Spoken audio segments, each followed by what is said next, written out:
If you're watching this today, chances are that your air conditioning system, like mine, has begun raining in the home.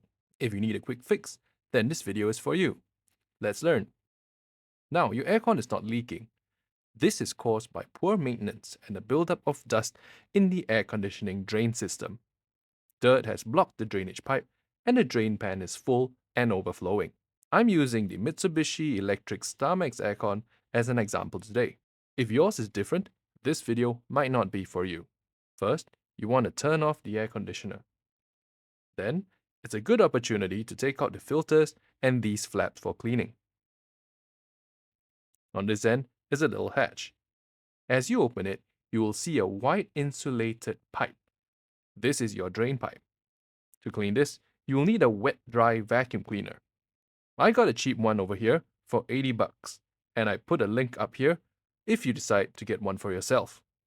Before you begin cleaning your air conditioning, do turn on your vacuum cleaner and place it right underneath that pipe, because as you unclip it, water will straight away flow right out that jammed pipe.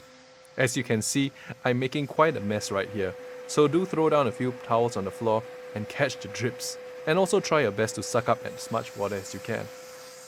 Then, use your vacuum cleaner to dry up the aircon casing. You should also look for your drain outlet. Mine is right here, underneath the sink.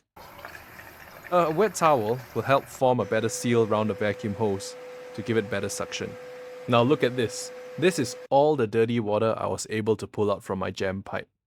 Since my vacuum cleaner comes with a blower mode, I'm using it to dust off the cooling fins to make sure that they are clean before giving the whole case a wipe down. Now you gotta do this every couple of months to make sure that your dripping problems don't come back. If you like that tip, like, share, and subscribe, and I'll see you on the next one. Take care.